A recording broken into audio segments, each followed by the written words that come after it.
From inside the gym at Leominster High School, we say a very good evening, everyone, and welcome to Rivalry Family Media Basketball here on Facebook Live. Tonight, the Leominster High School Blue Devils play host to the Oakmont Spartans. Thanks to a little bit of snow and perhaps some concerns for COVID as well, we have some modifications to the schedule this week. It's delayed things throughout the week, but we've got basketball for you over the next few days as, although delayed, Leominster and Oakmont week has arrived here on RFM. Leominster comes in with an overall record of 4-2 in this Mid-Wach Pod 6. Meanwhile, the Oakmont Regional Spartans and their coach Jeff O'Neill, a 1-5 overall record in Mid-Wach Pod number 6. The lone victory for Oakmont came at the hands of Narragansett, a 31-22 final a couple of Mondays ago. Meanwhile, Leominster started off the year rip-roaring, 4 straight victories, 2 over Narragansett, 2 over Gardner, and then last week, a tough week for the Blue Devils before the snow showed up. A loss here at home by a 44-18 score to the arch-rival Red Raiders, and then back on the road a few days later on Thursday of last week, a 37-27 loss to the Red Raiders, who top Pod 6 here in central Massachusetts. That's the backdrop. It's Leominster and Oakmont to do battle here tonight on Rivalry Family Media. We welcome you courtside alongside Kate Robbins. I'm Todd Robbins, happy to have you along with us. Missing the third party here, it's Bill Thomas. He is on assignment to warmer climes for the remainder of the basketball season. We'll see him when the football season begins, just a few short weeks from now. Here we are, it's Leominster and Oakmont, and of course, as we come on the air tonight, Kate, we've got news from across central Massachusetts.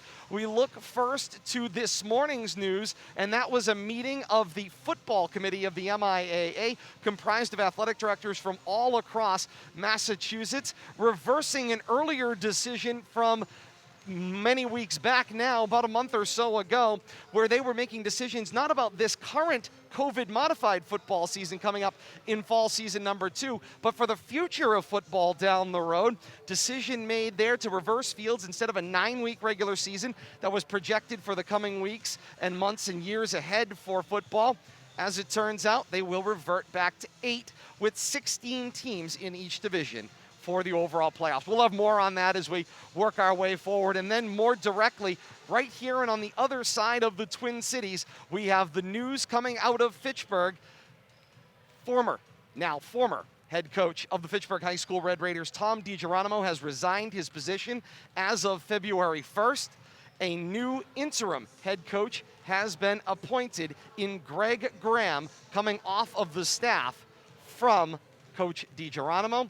Graham will take over immediately. He will see the Red Raiders through the COVID-modified season, as announced by Fitchburg High School Athletic Director Craig Antossi. And so that's the latest news we come on the air with as far as high school basketball goes. The focus is here tonight. We'll turn our attention to that. It's Leominster and Oakmont. Kate, 2 teams having very different years in this COVID modification. Leominster started off hot, stubs their toe last week against Fitchburg. This is a huge bounce back week for the Blue Devils to kind of resettle themselves, to prepare for what they know is on the horizon. If you want to get to the Pod Championship in Pod 6, it goes through Arnhow Road. You've got to beat Paul DiGeronimo's Red Raiders. No, you're absolutely right about that. And this layoff that the Lady Blue Devils have had since that loss to Fitchburg last week could go one of 2 ways. This could cut into the point of Coach Rusty Frederick has had a lot of time to be able to implement some adjustments for the Lady Blue Devils. They've been able to think about things. They've been able to kind of, come down to reality. They were on a tear for those first several games of the season, and you kind of get that jolt of reality when you run into the freight train that was the Fitchburg Lady Red Raiders. And so it kind of gives you pause if you're Leominster, but it also should reinvigorate you. You're only just beyond halfway through the season. You still have 4 games left to go in the pod regular season. And so hopefully they see this week as, a refocus week where they can get back on track and then be playing their best basketball going in to Quabbin next week and then into hopefully pod playoffs thereafter. And so much more to come as we work our way through the evening. Kate and I will be with you throughout here on Rivalry Family Media. It's time now to meet the starting lineups for the two schools, and we will do that here in just a moment. You stand by. Leominster and Oakmont to come here on RFM.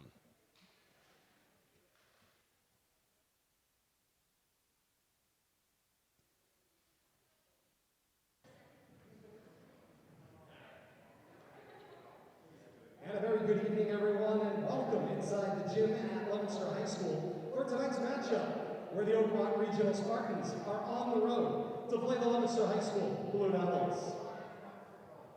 First, we meet the visitors from Oakmont. A junior, number 1, Riley Barrio. A senior, number 3, Hannah Rodakins. A junior, number 10, Sophie Plotkin. A senior, number 15, Emma Cullen. And a sophomore, number 2, Jada Sibley.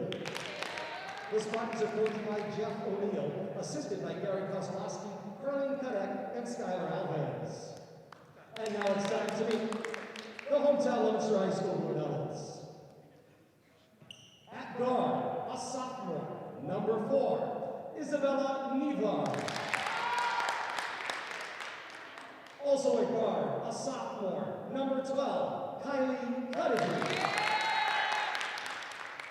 At center, a junior, number 15, Ava McDonald. At forward, a freshman, number 25, Kyra Forsberg. Also at forward, a freshman, number 44, Juliana Pompey. The Blue Devils are coached by Rusty Frederick, assisted by Megan McNair. And ladies and gentlemen, will you join me now and please rise for the playing of our national anthem.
And with that, we're ready for basketball courtside here from the gym at Leominster High School. Once again, a very good evening, everyone. Alongside Kate Robbins, Todd Robbins for Rivalry Family Media. Happy to have you joining us here on Facebook Live, facebook.com/Media Rivalry for this one. Remember, this game available live here on Facebook Live, and then coming up later on this evening, available on demand on YouTube. Search Rivalry Family Media. Like, follow, and subscribe today. We also welcome our viewers joining us on Comcast and Verizon in replay with our partners at Leominster Television. Great to have them along with us as well here at the gym at Leominster High School. Leominster and Oakmont, Kate, we kind of set the scene for the Blue Devils and what they will face in the matchup tonight, and what is, obviously a vital matchup for them this evening. But now we look over on the other side, and I think you've got to consider, how are things for the Spartans? 1-5 to this point, a struggle, only the one win versus Narragansett, who has struggled in their own right this season. For Coach Jeff O'Neill's bunch, really important to get off to a good start here tonight. And I think that you couldn't have said that any better yourself. I think in this one, the tone is going to be set here early on, and it's going to be very imperative that everybody gets their sea legs under them sooner rather than later. And the Spartans open with the basketball. Sibley with the inbound, and away we go as Oakmont controls the basketball from right to left. 10 seconds gone by here in the first quarter. Spartans wearing their road evergreen tops and bottoms, trimmed in silver and white. The Spartan on either side of the shorts, Oakmont straight across the chest. The scripted numeral front and back of the uniform. And that, a violation called against the Spartans. Basketball over to the Blue Devils. Early on, a little bit of defense creates a turnover opportunity. But here come the Spartans immediately with that full court trap. Nevard stuck, finds her way up floor for Cudahy. Cudahy throws back to Forsberg, and already the Blue Devils off balance here in the early going. And that's one of those things that you would hope that they would come out and be a little bit more poised than that, but it's still early on. Let's see if things calm down for them, they can get that game plan in and execution going. And ball bounced inside. It was Pompey that got bumped by Barrio. And the ball will stay with Leominster. First called against the Spartans. 7:15 left here in quarter one. No score, Blue Devils and Spartans. Blue Devils wearing the home white tops, white bottoms, trimmed in royal blue at the shoulders. Numerals front and back in royal blue. Blue Devils frame it in on the front of the chest. The running devil on either side of the shorts with the varsity L. Nevard drives the lane. The little push shot doesn't go. Cudahy sneaks in for the rebound on the right side, lays it in and good. Leominster draws first blood, 1 minute gone by. 2-0 Blue Devils. This is Sibley, the sophomore, running the point. The underhand handoff for Barrio. Drives, might have gotten bumped, lost possession there. Ball back to the top of the key with Sibley. And the Spartans get another opportunity on the possession. Nice job with the reset there by Oakmont, settling things down. Things get jumbled, set it back out to the point, and start again. Barrio drove into a mess. There was a handoff on the inside for Sibley. Back to Barrio. Three doesn't go. A rebound on the inside for Rodequins. She goes up strong, and Rodequins gets fouled. She's got two coming from the line. They put that one on Nevard, her first.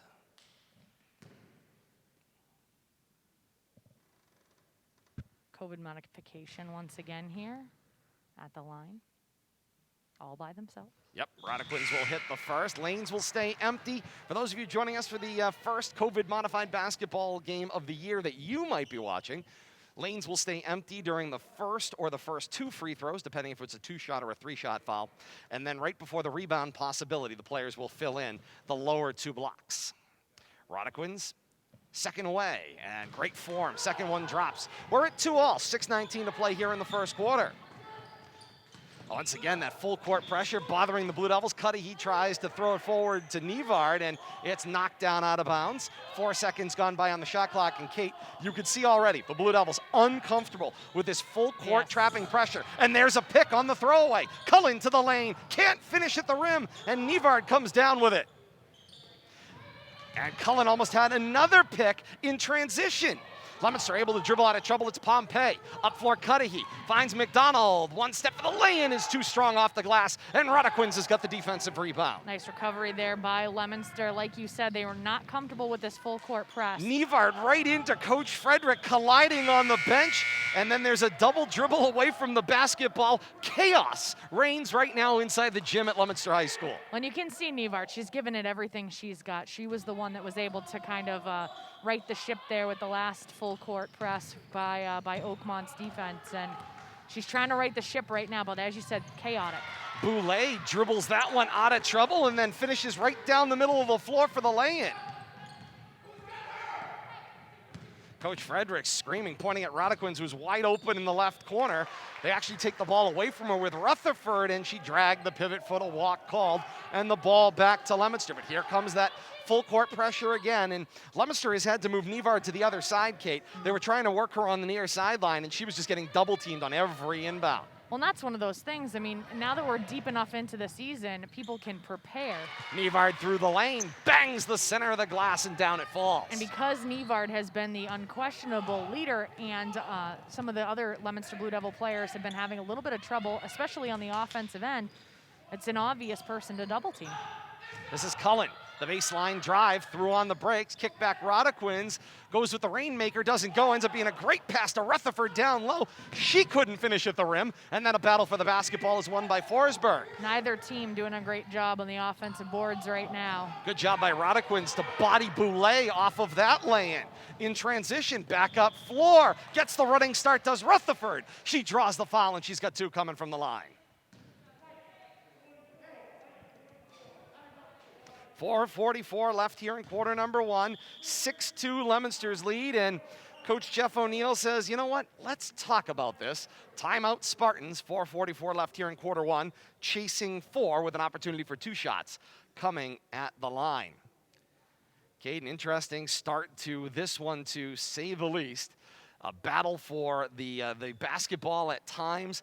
The Spartans' full court pressures, throwing Leominster off their game a little bit and their possibilities to be able to move around on the play. And obviously, the Spartans are capitalizing, but they haven't been able to finish at the rim.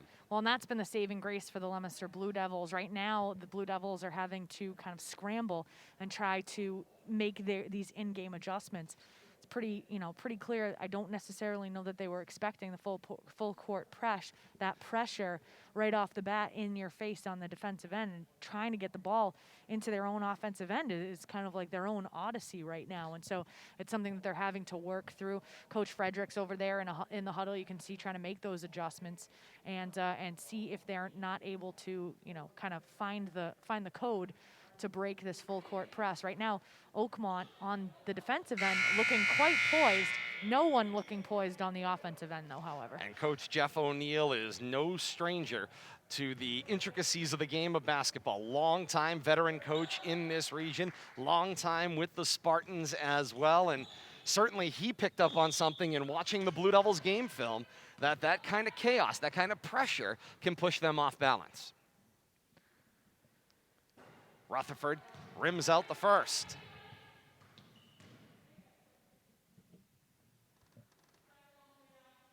Kate, I'm noticing as I sit in what is traditionally Billy's spot, there's a little bit of a creak in his seating area. Rutherford gets that one to go. Are you going to be okay over there? I'm trying, but I'm struggling with the creak. I might have to slide back over toward my spot. Steal. Meanwhile, giveaway in the middle of the floor. It's Barrio. Takes it down to the rim and then cannot finish on the lay-in. Nice job by Nevard there to clean that up underneath the basket. Right back down floor comes Smith, who pirouettes into the lane, picked up the pivot foot without a dribble. Ball back to the Spartans. 4:28 left here in quarter 1. Leominster with the 6-3 advantage.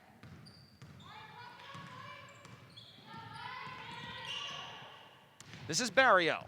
Barrio with the jab step, working on Boulay. Hands off Rutherford. Rutherford takes the baseline drive, misses everything. There's a battle. There was a finger whistle that went off. They call it a held ball, and the alternate possession will favor Leominster.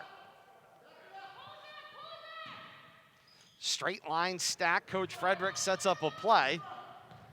Better job by Leominster adjusting there. Having everybody just kind of work their way down the floor. It was like the Great Migration coming over mid-court. Foul called on the inside there. There was a bump by Plotkin. Leominster will keep the basketball. Remember, all fouls in the offensive end of the floor, regardless of where they happen, as one of the COVID modifications. There will be no inbounds from the offensive baselines. They will come from foul line extended, as Pompey gets an opportunity on the right block. With the turnaround, it rattles home. Back down floor. The runner for Barrio doesn't fall. Rebound down for Plotkin. Putback does not go. Pompey the rebound from the left side. Pompey looks up floor for Nevard. Tries the bounce pass for McDonald. It was deflected out of play. And whistles and substitution into the game here. This is Chloe Tressaloni checking in for Leominster. She will spell Isabella Nevard for a few moments. Turnovers for both sides, Leominster and for Oakmont, really prohibiting anybody from getting into a groove, especially on the scoring end. Needs some help over here. Yeah, Smith needed some help and got the benefit of a long That's a inbound long five. Indeed. Leominster now sets up around the arc, and McDonald goes a little too high and a little too outside for Tressaloni out of play, and the ball back to the Spartans. Passes right now not crisp for the Lady Blue Devils, but again, they are taking advantage of things where they can on the offensive end, because right now the same can be said for Oakmont. Bounce on the inside, it was Barrio. Barrio found Della Santa. Pass was knocked down, bodies to the floor, loose ball picked up there by Pompey. Pompey up floor for Tressaloni. And she'll slow the action, swing to the near side. Head fake drive, shifted the feet, the walk called, and the ball will go back to Oakmont. 3:05 left here in quarter one. Leominster with the 5-point advantage. Fouls it 2 apiece, alternate possession favors Oakmont. As we pass under the 3-minute mark here of the first quarter. Bounce and drive, it was knocked down. Battle for the basketball, collision, and Pompey comes out with it, and then an immediate giveaway to Barrio. Barrio, the drive with the right hand. Gave up the dribble, now has to bounce it back for Plotkin. Plotkin tiptoes through the defense, lays it in and good. Leominster's lead down to 1 possession, 8-5, 2.5 to play here in the first quarter. Smith looks cross paint, high and outside, not a play. And I do believe that's 3 offensive possessions in a row for Leominster where errant passes have been the name of the game. That's 3 offensive possessions that you could have potentially scored points on. So you're looking at potentially 6 points lost in just the last 3 possessions from difficult, careless, sporadic passing. Kick into the corner. This is Plotkin. Dribbles down through the lane, hard in and out. Rebound was loose. Picked up there by Rodequins. Rodequins set up Rutherford. Missed the 3-point opportunity. And now the loose ball rebound finds Barrio. Tipped away by Tressaloni with the pick.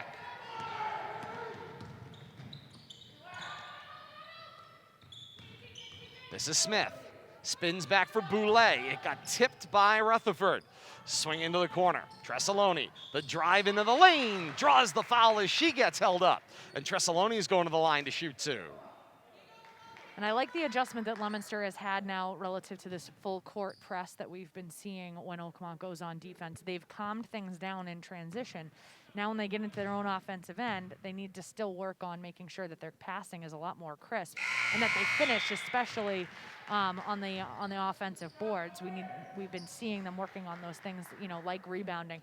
But right now, I like the adjustment. Coach Frederick clearly being very explicit with his instructions relative to what he wants to see changed. And we're seeing things going in the right direction with regard to Leominster in transition. First one went down for Tressaloni, got Leominster off of the 8 mark. And now the second one away. Caught the side of the rim, the rebound call in, and then a tie-up as Tressaloni immediately exploded off the line. The held ball will favor Oakmont, as we'd indicated a little bit ago, but a great hustle play by Tressaloni to scramble back into that one.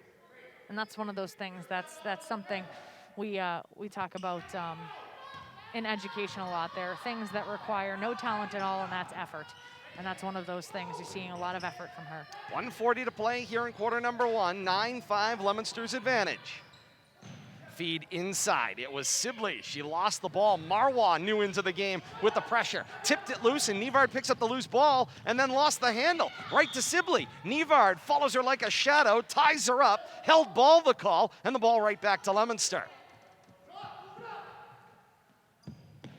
1:27 to play here in the first quarter. Are you going to be okay with that creep? It's driving me bananas. Crazy. It's hysterical. Into the corner. 3 away for Nevard, and buries it. That deserved a bam. It did indeed.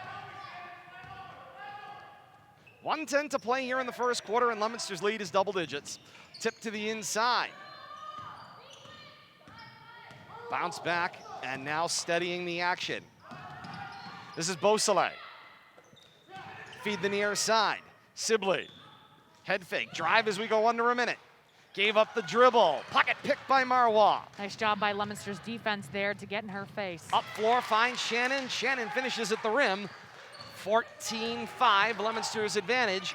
Shot clock differential about 27 seconds. Leominster doing a nice job there and cleaning up their passing, working hard in transition, doing a nice job getting easy 2 points when they can get them. 15 to shoot. Bounce back, 3 away. Kisses the glass, no help on the rim. Shot clock is off. Final 18 seconds of the first frame here. Now 15 inside Marois. Marois tipped away there on the hustle play by Cullen. Loose ball, Marois got it back. 8 seconds in the corner, and Coach Frederick uses a timeout to get Marois out of trouble. She had given up her dribble, and she was stuck in the corner with Spartans in all directions, including from their bench. And that was worth the timeout spent by Coach Rusty Frederick, his first. 7 4/10 seconds left here in the first quarter. 14-5, Leominster's advantage. Kate, an opportunity here to dial up one play. I'm waiting, by the way, for Bill Thomas to hear this creak and then send us a message and be like, yep, I know all about that. I sit on it all the time. You're going to be okay, I promise. My goodness. We're all learning new skills tonight. Indeed. Got some folks checking in with us out there in social media land. Feel free, cheer on your significant player, if you will, whomever or wherever you may be. If you have a daughter out there playing in the action, feel free to root them on. Feel free to root on your alma mater, whether it's Oakmont or Leominster, as we welcome our friends from the Ashburnham Westminster School District joining us for this coverage this evening. As well, we also say hello to Beth Canning-Spinelli checking in with us. She wants to know if the game is available live on Comcast and Verizon via Leominster TV. That game not available live tonight. It will be available in replay, Comcast and Verizon, from our friends at Leominster TV. Live action right here. Basketball all season long on Rivalry Family Media, Facebook.com/Media Rivalry, and then same day replay available on demand on YouTube. Search Rivalry Family Media. Like and subscribe today. Out of the timeout, here we go. Cudahy for the inbound, final 7 seconds of the first quarter. Marois flings up a runner, it doesn't go. Down in the hands of Cullen. Cullen for Rutherford, up floor, and they're not gonna get a shot away. Sibley had the last touch where she could have got a shot away from a reasonable distance. And that ends the first quarter of play with the score, Leominster 14 and Oakmont 5. End-to-end action, Kate. The scoreboard is going to look a little more lopsided than the action really is. Oakmont controlled the first half of that first quarter with their defense and really depressed the overall scoring of the action. And I think that that's exactly correct. Right now, we had been talking repeatedly about the number of scoring opportunities that Leominster left out there in the first quarter. You're never going to complain if you're up after a quarter. You're never going to complain if you have a lead. So that's not to take anything away from the Leominster Blue Devils. One of the things here is that if you have those opportunities to make adjustments, to clean up a couple of things here and there, that's what Coach Frederick is talking about right now. Giving up, scoring opportunities, doing a nice job, a very nice job did the Lady Blue Devils, making the adjustment relative to the full court pressure that we saw in the early minutes, in the early going by the Spartans. A nice adjustment by Leominster in transition. Obviously, always room for improvement. Otherwise, why would you have a coach on staff? And so both teams needing to make adjustments. Oakmont needing to have a little bit more production on their offensive end of things going on. But right now, an enjoyable basketball game thus far. Coaching is teaching, Kate. There's nobody that knows it better than the teacher coaches that are out there all across this region. Of course, we mentioned all of the different ways to participate, and of course the modified schedule was something we noted off the start of the broadcast. Snow early part of the week messed up all the schedules. So things changed. Oakmont-Leominster Week shifted a little bit. First game of Oakmont-Leominster Week, if you will, coming to you tonight here inside the gym at Leominster High School as the girls got the week started. The boys game from Monday has been moved, as you see there, to Saturday. That's February the 6th, 2 o'clock. The start of that one, we'll have it live for you here on Rivalry Family Media. Shot away coming out of the start of the quarter for Cullen. The three won't go. The loose ball on the baseline is reeled in by Smith, who finds Nevard. 20 seconds gone by here in the second quarter. Nivard, the cross-court skip, finds Marois. Marois got it up on the rim, wouldn't go. Nivard through the lane, was able to pick up the rebound, step around a defender, and lay it in and good.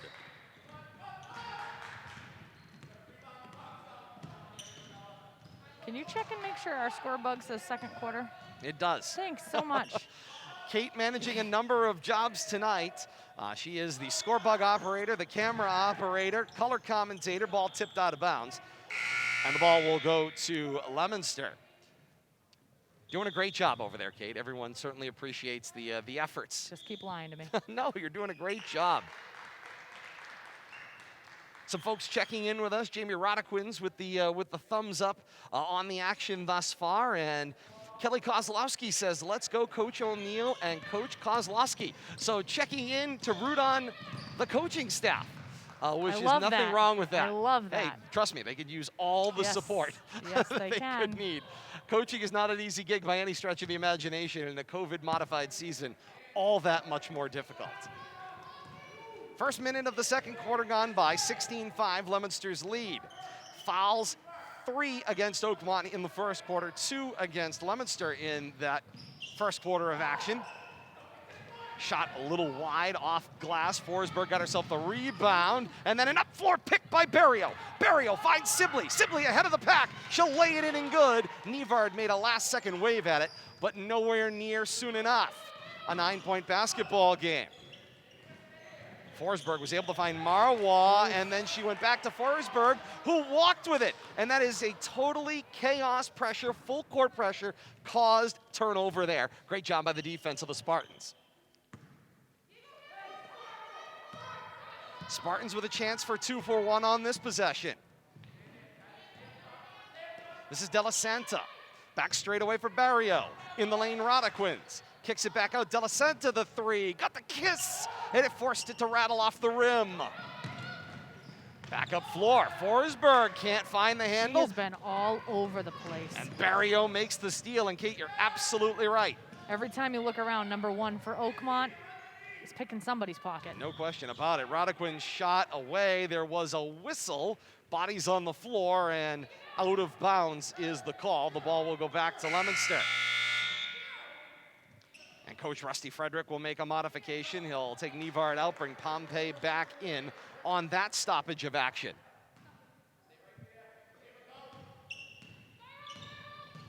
Here comes this adjustment by Leominster. Trying to navigate this full court pressure. Pompey got caught in the backcourt by yourself. Last thing you want is your center or your power forward, either way you look at it, handling the basketball, and nobody there to help her with full court pressure. Leominster gets in their half-court offense. Forsberg, a wide-open 3.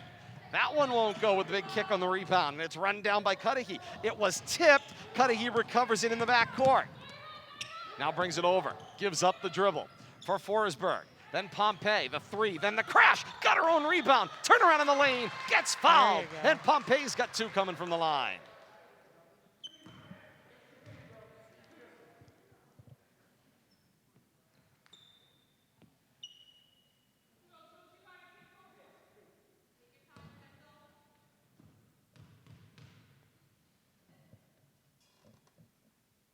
Pompey's first won't go. Foul was charged to Plotkin, her second. Team 4th overall. Pompey, second away. And that one will go. And Leominster's lead back to 10. Back down floor. 3 fired away, cut the front rim for Sibley, and then kicked away. Marois the rebound. Back down floor, it's Boulay. 3, catches the back rim, rebound. Pompey cleans up on the doorstep and gets it to go. And that's a nice job with the rebounding action right there in the middle of the paint, making her presence known, not allowing anybody to body up on her, doing a really nice job going up and getting that rebound. Marois pokes it away for Boulay. Payoff coming for Marois, lets the defense blow by, can't finish on the lay-in. And the rebound picked up there by Sibley with the direct giveaway to Boulay, and Leominster keeps it in the half court. This is Forsberg to McDonald. Foul line extended for the jumper, doesn't go, and the rebound run down to the near side. That's Collette. And then a foul scrambling back into the play. I think Forsberg got nicked for that one. She did. Her first. 4.5 to play here in the second quarter. 19-7, Leominster's advantage. And here comes Barrio with the right-hand dribble crossing over the half court. Plays catch with Collette, and Barrio forces to the foul line. Marwa tied up on the inside with Plotkin. Held ball and back to Leominster. Timely defense, Kate, for Leominster as far as getting on those held balls when they've had the arrow going in their direction. Yeah, doing a nice job. And now Coach Jeff O'Neill wants to talk things over. 4:18 to play here in the second quarter. Timeout on the floor, taken by Oakmont. Leominster's lead, a 19-7 advantage.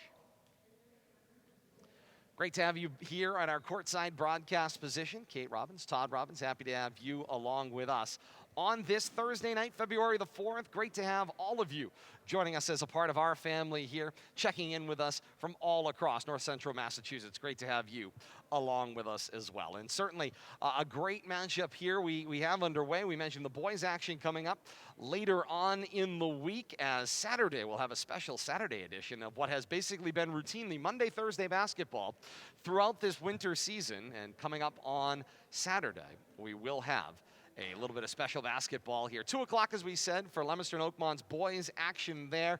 We'll be on the air just before 2 o'clock, about quarter till, here streaming on Rivalry Family Media. As you get a chance to look at here in our courtside position, all of the jobs Kate has going on. She's got her score bug operation going on here. You can see the corner of her camera going there. The only thing you don't have is the benefit of her fantastic stats. But we will we'll soldier on and try to fill in the holes I can tell you, where we can. Coach Frederick in the huddle has just drawn up the annexation of Puerto Rico. So you know, anytime you get a reference to the Spanish-American War.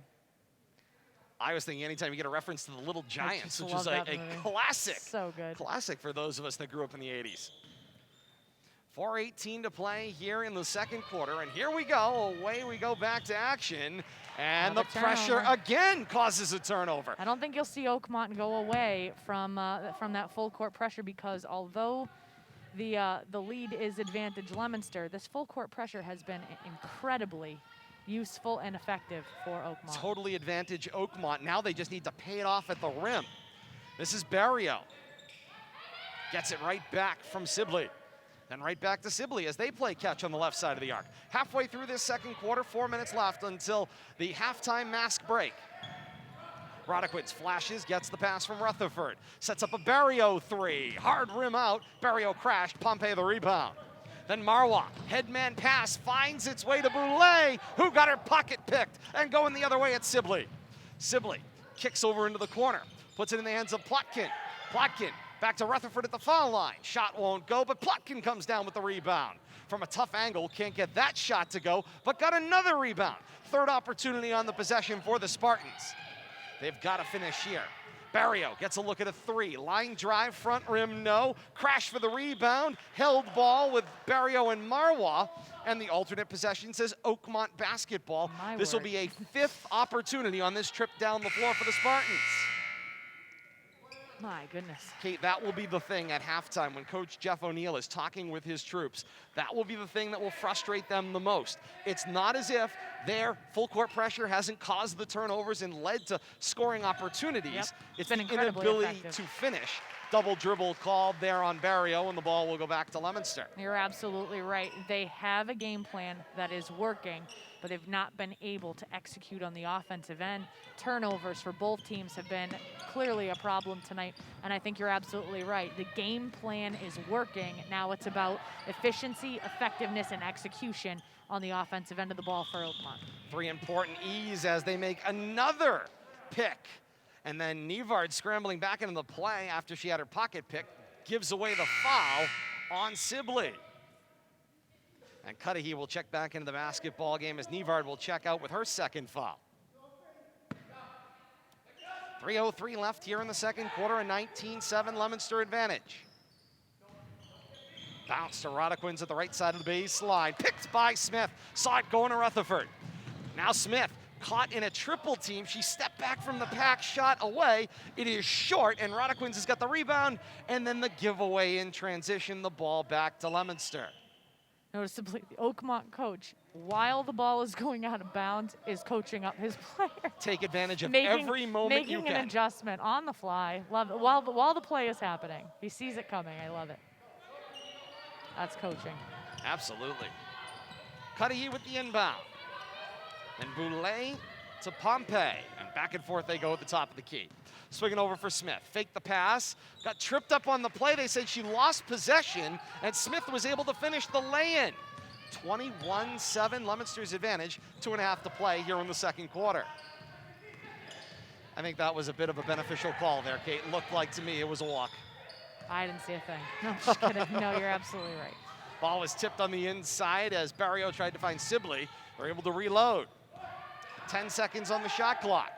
This is Rodequins, and she walked with it. Ball will go back to Leominster. Turnovers becoming an issue. Yep, no question about it. 2:09 to play here in the second quarter. 21-7, Leominster's advantage. And Dr. Naismith, not exactly the way he designed the game. No, I would say that that's accurate. Ball tipped right at the midcourt stripe. They say last touched by Leominster, and Spartan pressure causes a turnover once again.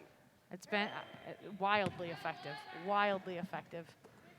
If you're Leominster, you have to know that other teams are going to see this and they're going to implement it.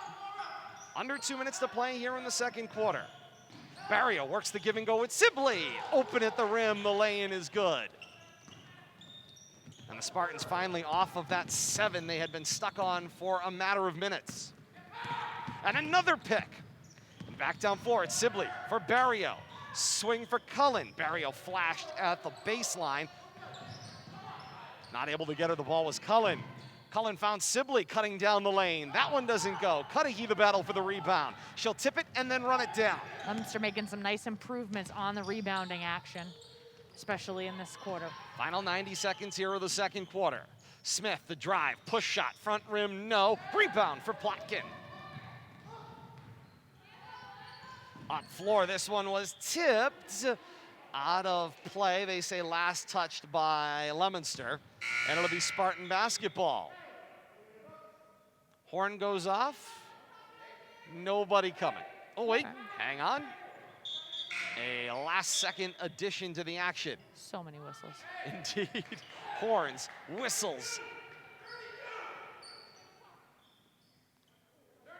And Coach O'Neill calls a baseline, or excuse me, a straight line stack up here at foul line extended. 1:05 left here in the second quarter. Barrio for Cullen. Head fake. Drive, kick back. Under a minute to play here in the second quarter. Ooh. Kick inside, wide open. It was Plotkin. Yeah. She couldn't finish. Second opportunity doesn't go either, but immediately into the game, it's Laura Young committing the foul. That was a nice pass there into the paint. 53 and 9/10 seconds to play here in the second quarter. And at the line, it's Plotkin with an opportunity. Locates that nail hole on the floor, positions her right foot on it. And the shot away, that one a little too strong. Kate, have you ever had the opportunity to go out there and locate that nail hole? There is a nail hole literally in the center of the foul line. It's one of those marker points, and it is a technical thing the coaches teach. If you set your strong or your dominant foot, your shooting foot on that line, you kind of square everything up. It's a little old school, but it is a phenomenal advantage because you know from that nail hole to the rim is straight away. Todd, the only thing I got out of that statement was it's There's a old hole school. in the floor? No, it's old school, and that's you in a nutshell. That's about all I got out of that. But There's a nail on the floor. There is a nail hole. Got it. Show you after the game. Shot away, that one won't go for Cudahy. Tressaloni the big rebound. Count the basket and one. It's an exciting marriage we have. I'm going to look at a floor, everybody. Sure beats empty Get softball ready. fields. 36 Get and ready. 1/10 left here in the second quarter. 23-10, Leominster's lead. Tressaloni with an opportunity to complete a three-point play. I know, people are jealous. I know. It's okay. That one too strong. Tip, Tresoloni Nice the rebound. rebound. Swatted away by Plotkin, and she carried it across the baseline. The ball back to Oakmont. It's a nice effort, though. Without a doubt. Marwell will check in a little offense for defense here for Coach Frederick. There'll be a 2.5-second differential shot clock to game clock. Leominster with a little full court pressure. Cudahy the pick. Barrios stripped it right back. Tipped out of bounds. And they say it's Leominster basketball. Shot clock off the rest of the way here in the first half. 24 3/10 seconds left here in the second quarter. This is Cudahy. Cudahy, foul line Young. Kick, Boulay. 3 if it goes, it will not off the front rim. Rebound ripped down for Cullen. 10 seconds to play here in the second quarter. Cullen ahead for Barrio. Barrio dribbles it out of trouble. Back to Plotkin. 5 seconds to play in the quarter. Plotkin, the lay-in won't go. Smith the rebound. And Coach Frederick says, hold on. And that is the way we will end the first half of action. Leominster with a 13-point lead through one half. It's Leominster 23 and Oakmont 10. What a first half of action, Kate. Defense certainly much more noticeable than the offensive production. The only thing about offensive production we'll take as a note once again is the inability of Oakmont to turn their turnovers into points. Yeah, and that's you know, absolutely correct. That's kind of the glaring item. The other thing that I'm noticing is that Leominster doing a nice job with their in-game adjustments. Coach Frederick having to very quickly and very early on make some significant course corrections relative to how the Blue Devils interacted with the Spartans relative to that full court pressure, because it was in your face, it was effective. And right now, Leominster, if you're going to struggle on the inbound, then going into your own offensive end, you're going to struggle with your passing. There's no way that you can have any offensive production. Leominster doing a nice job overcoming that. We saw in the second quarter passing much more crisp than we saw in the first quarter. So I think once Leominster got settled in and got settled down after they realized, okay, we need to make a course correction here relative to how we deal with the inbounds when we're going on the offensive end, they've settled down and they look a lot better. Their production on the offensive boards has picked up. And they've been taking advantage of the fact that Oakmont right now struggling, getting multiple opportunities when they're on their offensive end, but struggling to convert to points. Turnovers on both sides, though, still a little tricky in my book. Halftime here inside the gym at Leominster High School. Leominster 23 and Oakmont 10. We step aside. More to come. This is RFM.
Back inside the gym at Leominster High School, ready for second half action to begin as the teams both abandoned their benches here at the halftime mask break.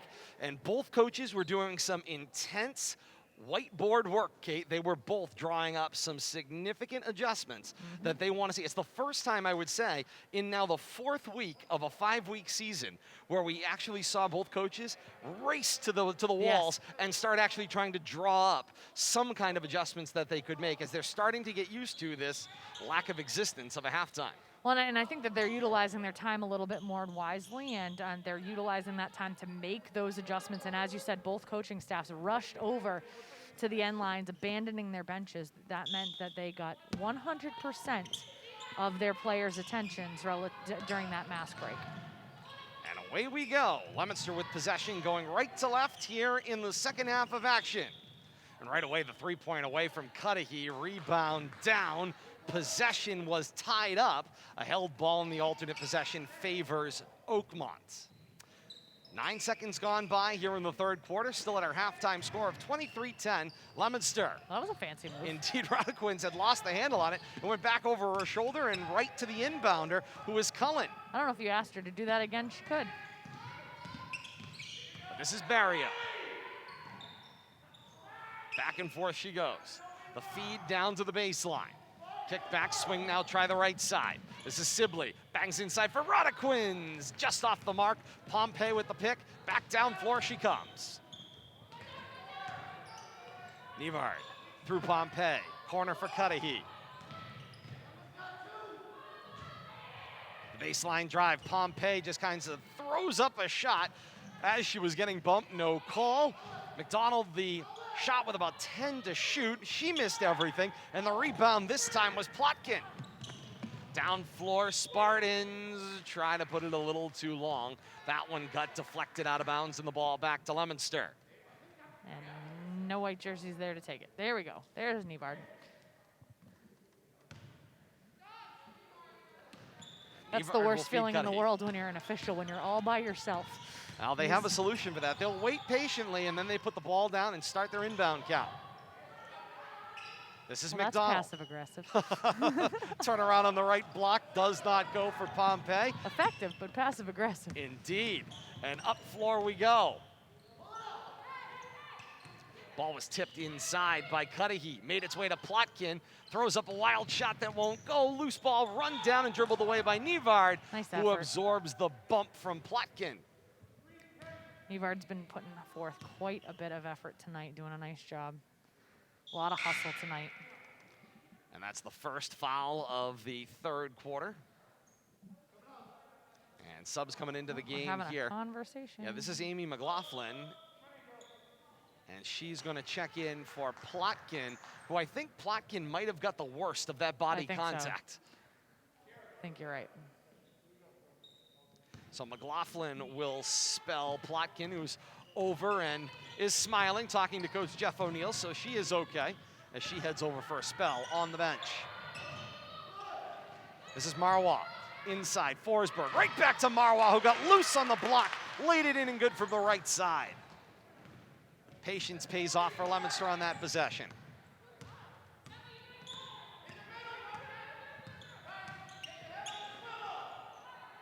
Barrio feeds Cullen. Corner, the drive inside, tipped away, battle. It finds its way to McLaughlin. McLaughlin for Barrio, takes the three, high, hard rebound off the rim, over the backboard, not a play, and this ball will go back to Leominster. Little herky-jerky here to start off the third quarter on both sides of the ball. Cudahy for Pompey by herself. Deflected on its way back to Cudahy, who will dribble it now to the right side. This time it's Marwa. Back to Cudahy. Back to Marwa again. Head fake, shifted the feet. Ball back to Oakmont. And Coach Frederick with the big two-handed pump. Slow it down, calm down. No need to press the issue here with a 15-point advantage. It's about working the basketball and finding points on each possession. Nevard tries to jump the lane there, and she does. Able to pick it up in stride, getting ridden off the play, draws the foul, and Nevard's got two shots coming from the line, as this foul will get billed to Sibley. Sibley's second, team second for the Spartans here in the third quarter. Had to take my job away. I think you have enough to do. Yeah, I think you're probably right. Nevard tries to shake that one out as that one was off the mark, and Coach Frederick points at his head. Meanwhile, Coach Jeff O'Neill says it's time to talk things over. Timeout on the floor. 5:18 left here in the third quarter. Leominster with a 25-10 advantage. Coach O'Neill absolutely using his timeouts to his advantage. Well, and this was a conversation Bill and I, Kate, had in our last broadcast. It's one of the things we're noticing as we've gotten, again, a number of weeks into these COVID modifications and everything else.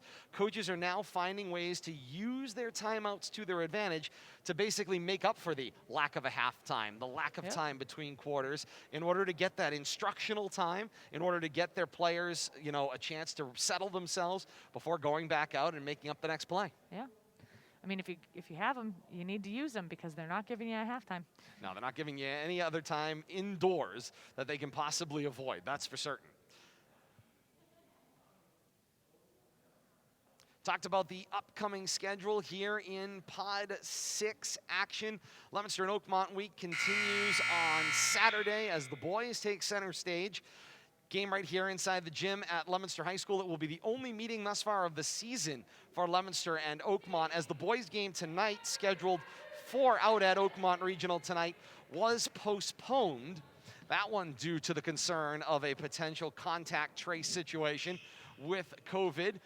Therefore, Leominster and Oakmont boys don't play tonight. They'll play their first game of the week on Saturday. Game right here on RFM inside the gym at Leominster High School, 2 o'clock. The special Saturday tip time will be on the air at 1:45 on Saturday, February the 6th.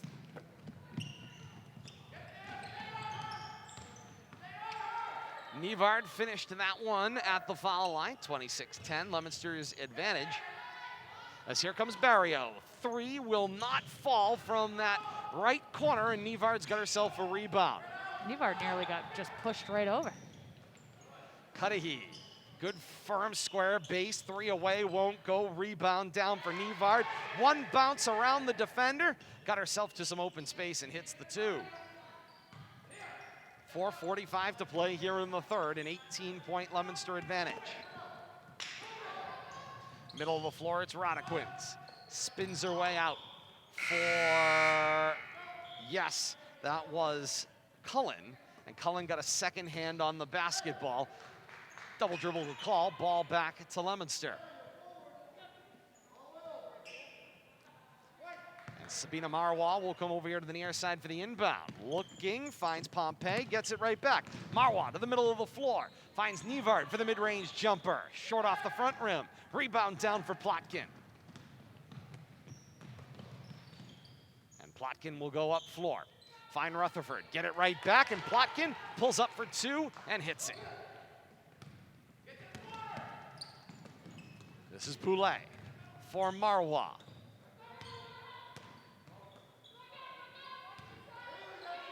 Marwa sees the line drive pass, finds it to Nevard, past 3 defenders to get there.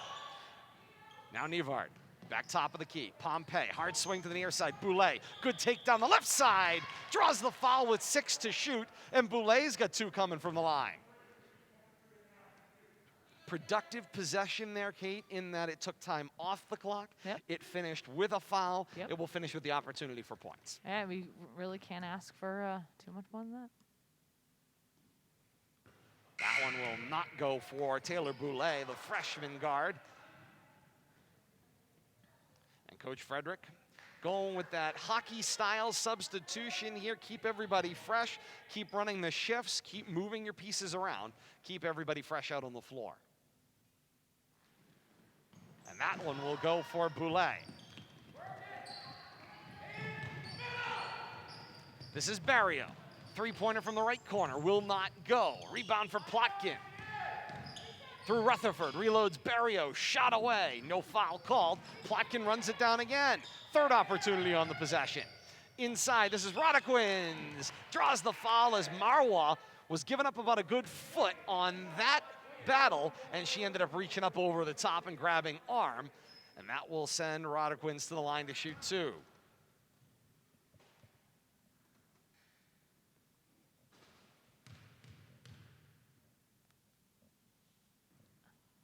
And the first one won't go for Rodequins.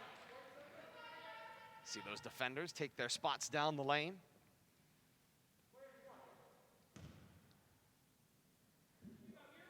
Kate, notice that Marwa has the low block left side. Love that.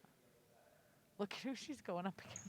And she's got body Look at how position she and the gets it. rebound. Oh, way to go. Absolutely. Beautifully done. That's why. She's clutch. Sometimes you gotta want it more, and she's open at her spot from the left side. The Ooh, one that bounce, pivot lost foot, the that pivot handle, foot. and the ball moves its way to McLaughlin. She glued that little toe to the floor. To the near side, this is Plotkin. Plotkin in the right corner. Back to the top, Rutherford. Rutherford trades places. From the right foul line extended, finds Barrio. Right back to Rutherford, steps in for the 2, won't go, and the rebound tipped down for McDonald. Back up floor. This is McDonald, dribbles out of trouble. Bounce to Tresoloni. Long opportunity there will not go, and the rebound down for Plotkin as we're under 3 minutes here in the third. Three-pointer away for Barrio. Side rim won't go. Plotkin the rebound. Tied up with McDonald. Held ball favors Leominster. And Kate, I will say this. Barrio has had some phenomenal looks from 3 tonight, and none of them are going. She is stone cold.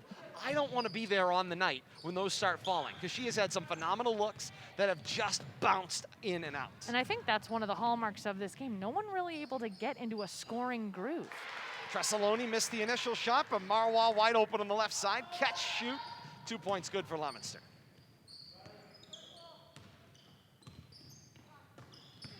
This one tipped. Smith keeps it alive on the near sideline. Down floor, Rutherford is able to tip it away and had the last touch off of Smith. Ball back to the Spartans. I'll check it. They say it was last touched by the Spartans. Leominster will have the inbound from foul line extended here on the left. See, we knew you'd get it.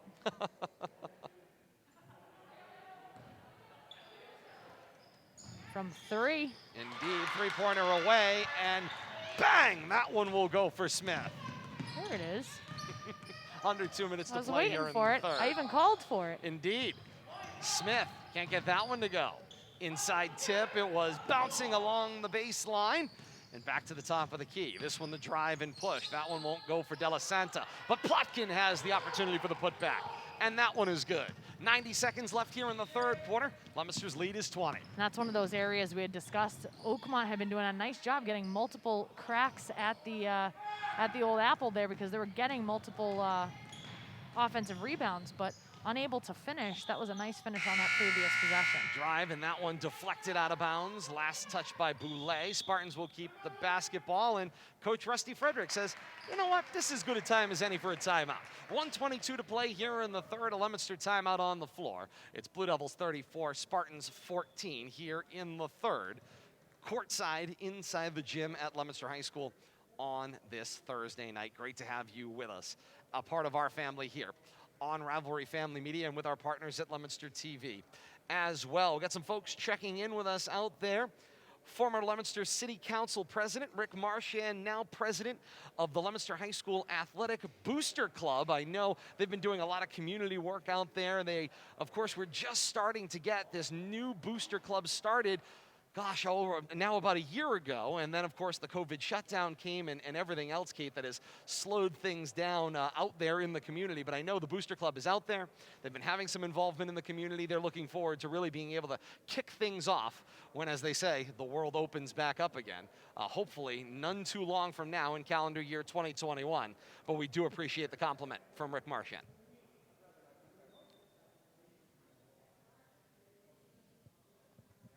It's nice to hear from people. I feel like we saw the entire Marchand family quite a bit this summer while we were out for our walks, but since the weather has become a little more inclement, and I mean, I can speak on behalf of Todd. You're not a fan of walking outside in the cold, that's for sure. I am not. So we haven't been able to see that many people. We've been cloistered up in our homes, our respective homes. But I can say, here as a resident of the West Side, a lot of people do get out there and get their walk on. We've been lucky to get out there and get some nice days. Yep. We've been able to walk this winter. I certainly do miss it. Looking forward to getting back to it. Hopefully in the month of March. I'm hopeful for the early spring. I think the rat was wrong. The rat. Oh gosh. Puxatawny Phil. I know. I do love the groundhog. Do we know what happened with the flamingo? What did the Ball flamingo was say? tipped. Foul called on the inside. My understanding, based on proclamation, is that the Flamingo and Leominster Mayor Dean Mazzarella predicted an early spring this year. As they should. So I'm gonna go with the Featherstone on this one. The Featherstone. 1:12 to play here in the third quarter. At the line. First one will go for Peyton Collette. The sophomore will have another opportunity coming up here. 1:12 to play here in the third. It's 34-15. Last shot here for Collette. The deep knee bend. That one will not go. And the rebound pulled down there for Pompey. 1:08 left here in the third. This is McDonald for Boulay. Thought about driving, then pulled back out. This is Pompey. Under a minute to play here in the third. 15 on the possession. Boulay for Tressaloni. Thought about the three. Reached around with the pass. It's to the floor. McDonald came out with it. It was picked, then tipped.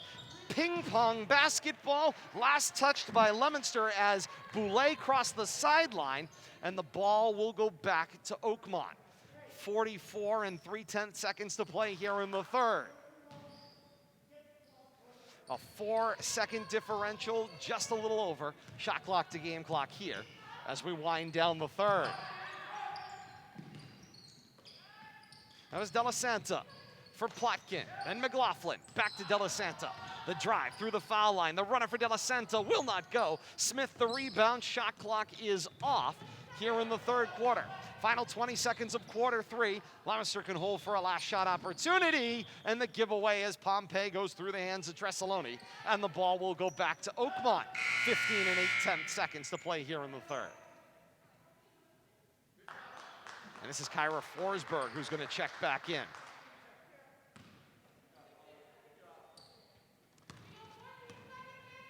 De La Santa for Plotkin. Final 10 seconds.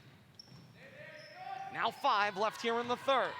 Go 4. De La Santa the drive through the defense. Lay-in will go at the buzzer and end the third quarter. Nice patient maneuver there for Ella De La Santa. Step between two defenders, laid it in and good.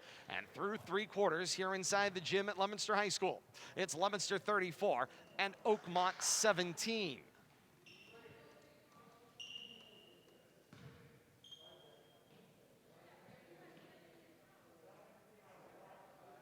Kate, we've of course talked about the other games as Oakmont-Leominster week continues here, but we also have action coming up the 5th and final week of this COVID-modified basketball season. Comes up next week. It's Quabbin-Leominster week here inside the gym at Leominster High School, scheduled for Monday and Thursday, February 8th and 11th, respectively. Boys go first next week.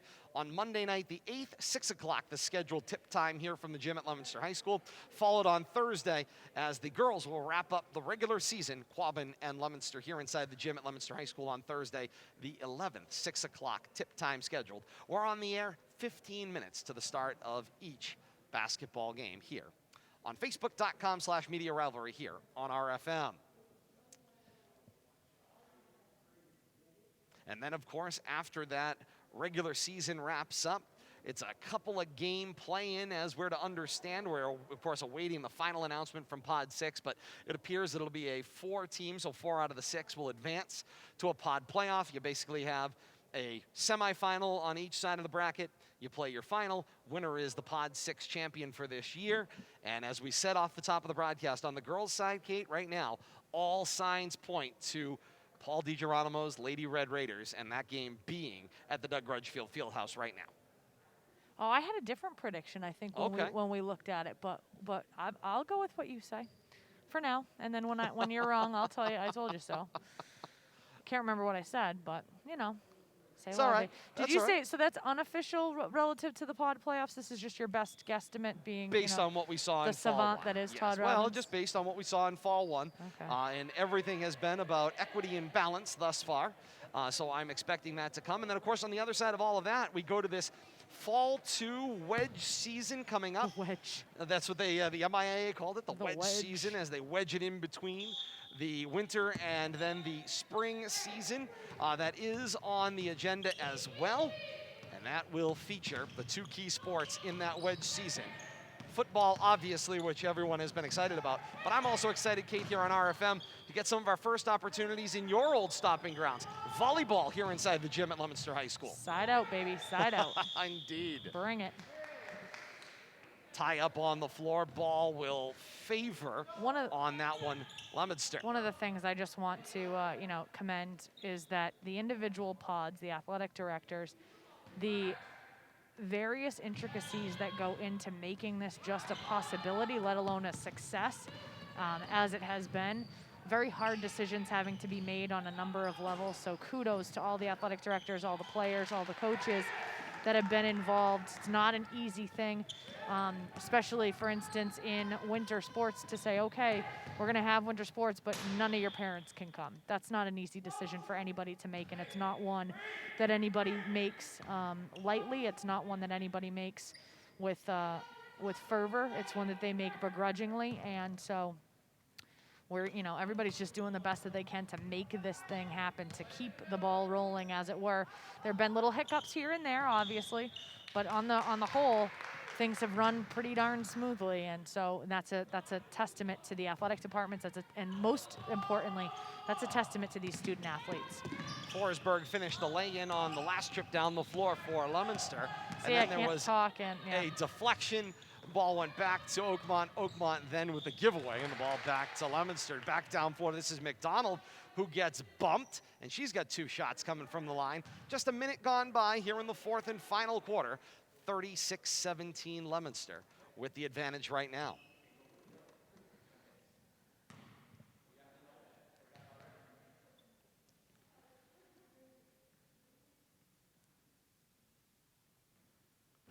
That one won't go for McDonald.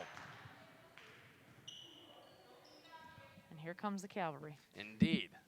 They'll load the lanes.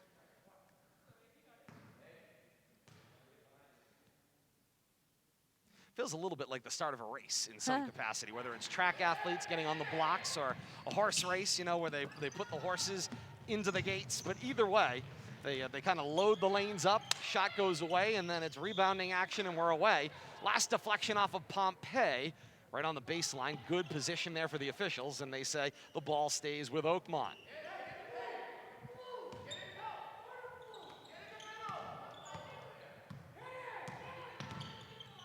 Coach O'Neill wants that pass to the foul line. He got it from Barrio to Plotkin. Now Sibley, the drive, won't go off target. Rebound Pompey off the glass. She's been doing a phenomenal job. She's been cleaning things up underneath that basket all night long for the Lady Blue Devils. Really a nice job on defense for her tonight. Foul line. This is Nevard with the scoop shot and gets it to go. I would say, Kate, statistics would have played against that shot, but somehow it got up over the rim and in. When you're feeling it, you're feeling it. No doubt about it. Plotkin tries to work its way to Rodaquins, wrapped up with Nevard. Masks go flying, bodies go flying. Held ball, and the alternate possession favors Oakmont. Oh, we got Nevard's mask broke. Don't worry, they've got spares. Oh, without a doubt. They've got spares. I mean, actually, this is probably one of the first times we've really seen the mask come flying off. We've seen one break, between action. That one came flying off as Nevard went sailing through the air at the end of the held ball. Yeah, They give her a chance, like a NASCAR pit stop. They reset, fresh mask, and you're back to the race. Here we go. Shot away, front rim off the hand of Cullen. And the rebound down for Leominster. This is Pompey, not afraid to press the issue.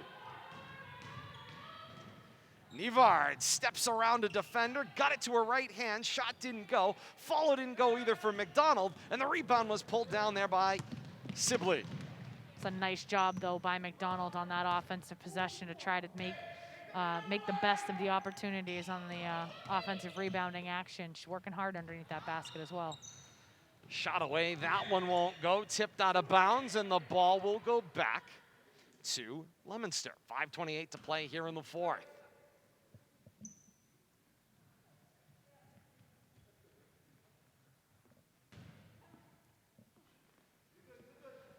Forsberg finds Cudahy, and then right back to Forsberg. And Kate, I do love my sneaker report. I've got a great set of mid-cuts over here on Forsberg. I love it's the Air Max 250 from that organization that doesn't need any promotion. They certainly don't sponsor us, but it is the 250 with the check mark. Sharp, very sharp. I like the all white with the clear Air Max. You are such base. a fashionista. Hey, I like the shoes. What can I say? McDonald the rebound. It's well documented. You have probably 2 times the number of shoes that I do.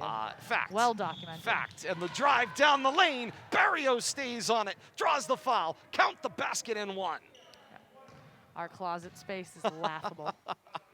Laughable difference. No comment. 4:52 to play here in the fourth. It's because guilty as charged. Guilty as charged. I object. Why? Because it's devastating to my case. It's devastating to my case. Liar, liar, Jim Carrey. Nevard a little late to the party there. Got the benefit of a patient whistle, and they'll adjust the that's been one of the nice spot. things about this season is that, everybody's just trying to get by and do their thing. So if you need a second, take a second. Barrio can't get that one to go to finish the three-point play, and Nevard got herself a rebound. Guess she saw that one coming. She goes flying through the air and finds Young over on the near side. The no-look, Nevard through Pompey for Cudahy, and a walk called and the ball back to Oakmont. 4:36 to play here in the fourth. Turnovers.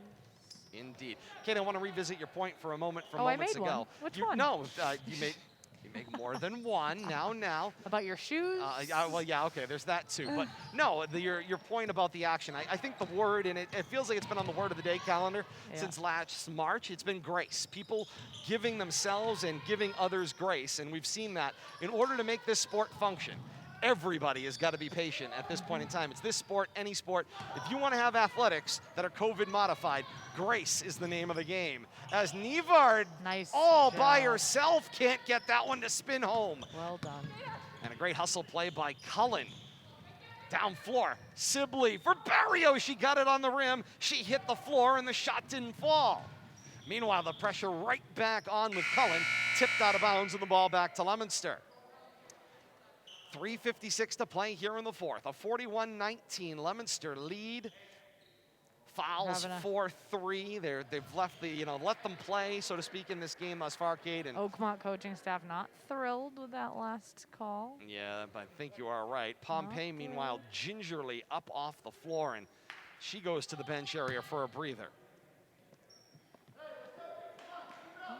Shot clock held tight at 27 seconds to shoot. Cross-court skip, Nevard, the bullet into the bench. We have not seen the errant pass for a little while, especially the cross-court errant pass. You know how I am. I'm a stickler with regard to the cross-court pass. Yeah, you got to be a sure thing. Got to flash for that. 3:51 to play here in the fourth. Nevard will get a spell. And taking over the point right now is Rutherford, working with the off guard here. It's De La Santa. The inside bounce, seeing some of her first action of the night. It's Beausoleil. Won't go, and the foul called inside on Smith on a reach. Fourth called on Leominster overall. First called on Smith.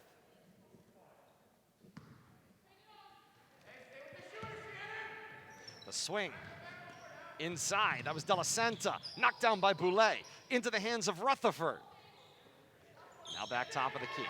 Swing comes to the near side. Feed inside was tipped, and it finds its way to Marwa.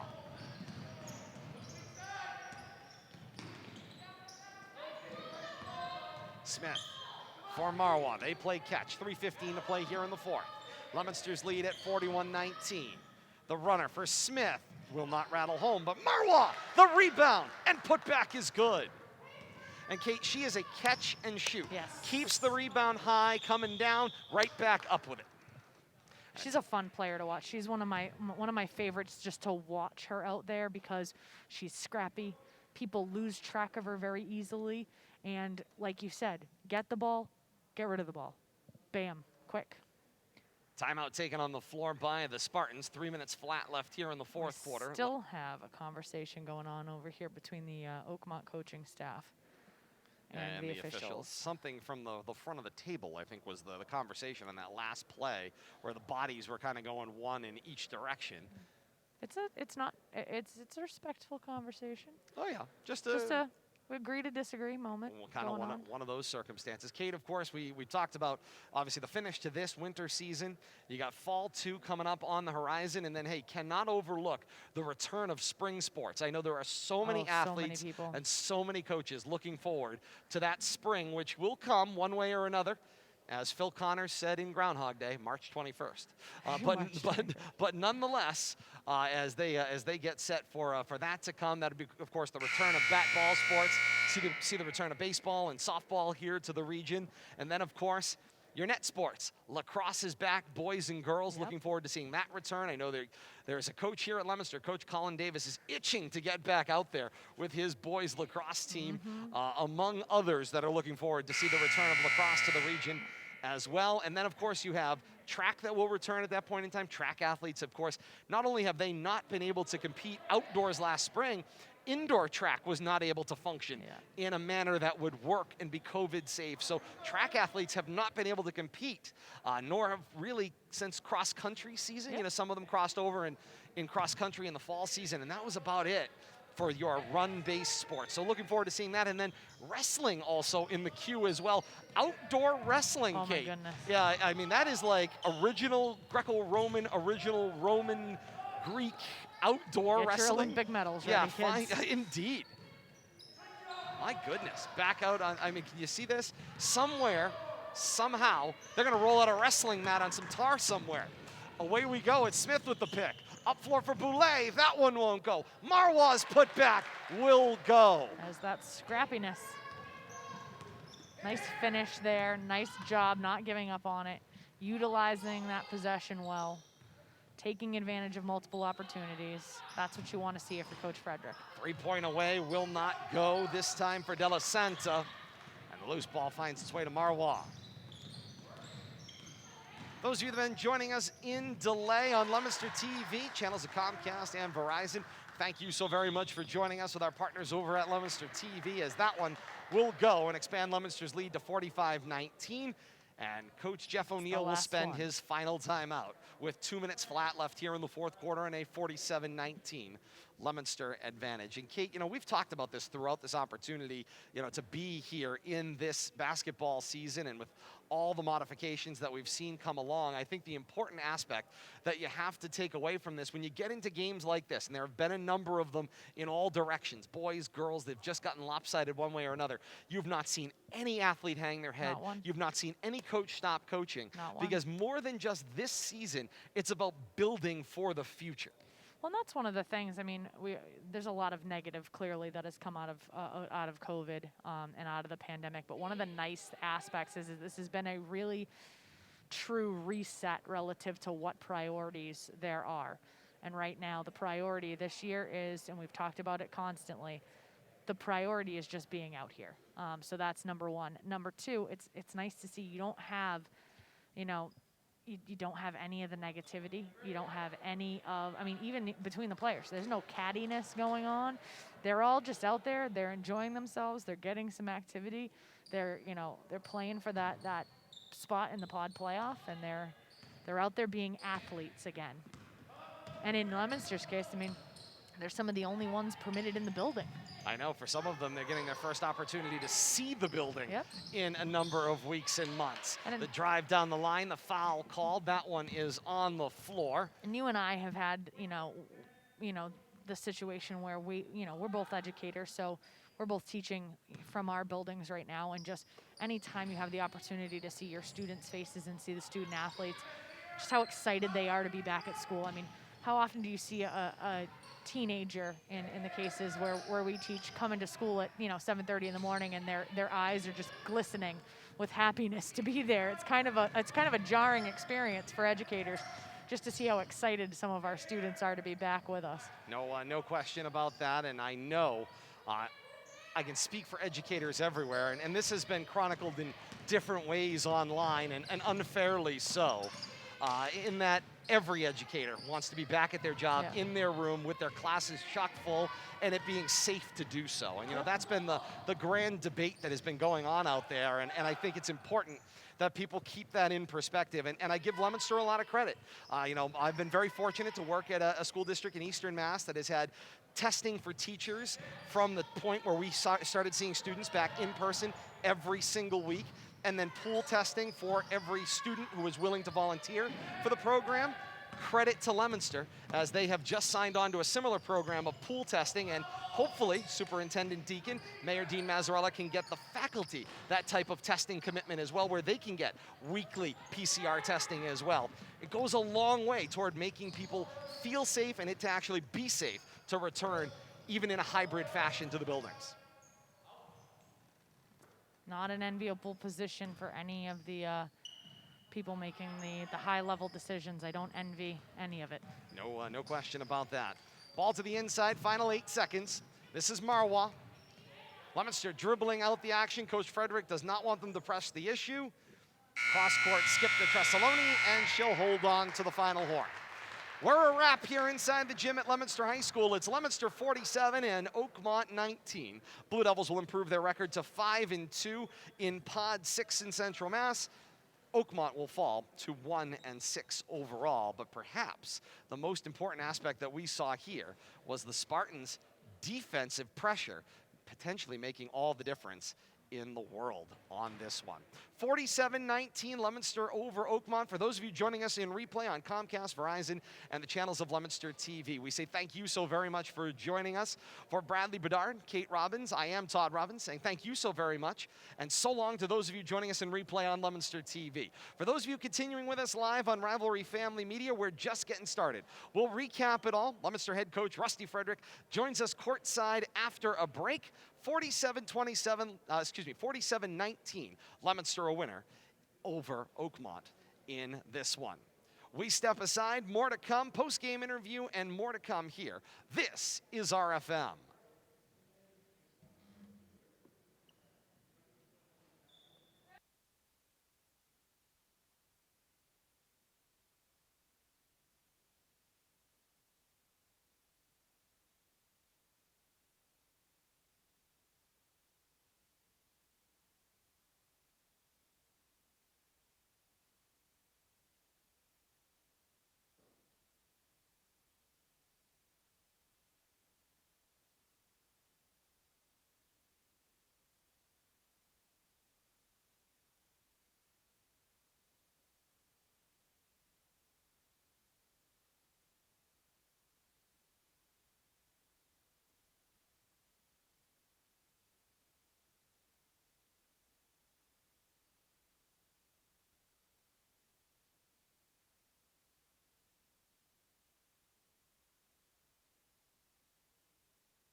Back courtside here inside the gym at Leominster High School, and now joined by Leominster head coach Rusty Frederick. And coach, a very important win for your girls tonight, coming off of last week.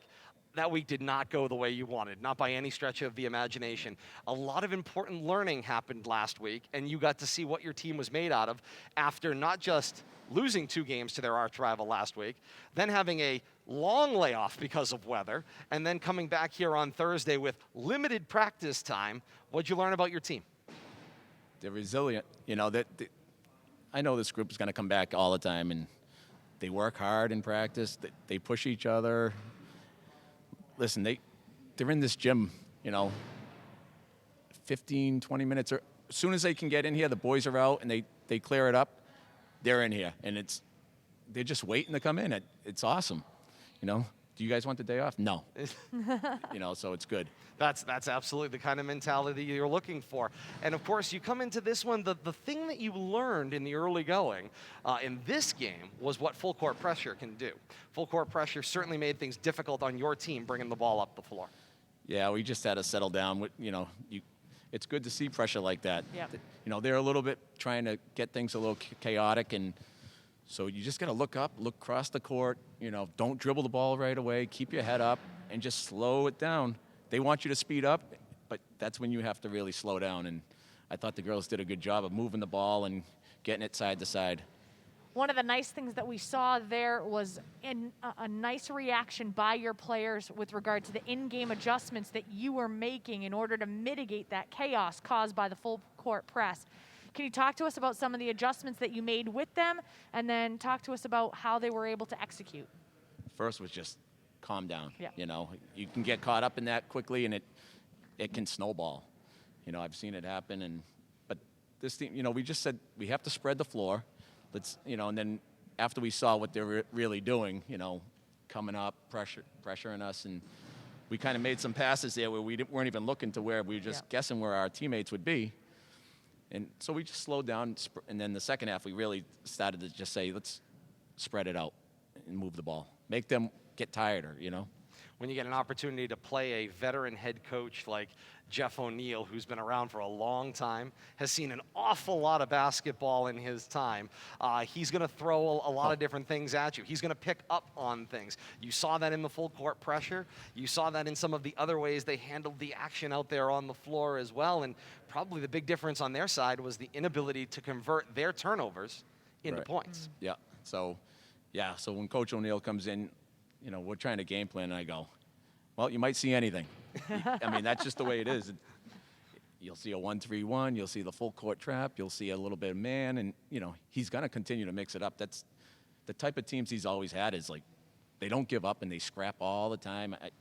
I love that, the way he coaches and the way his players just keep playing. There are times, Coach, when I think back to, obviously, your opportunity to play. You had the opportunity to play for a legendary head coach in Ron Mazzaferro, and, of course, what he did and how he went about doing things. Do you find yourselves at times, hearkening back to, what would Coach Maz do at these moments in time when you're trying to build a program and little by little steady as she goes?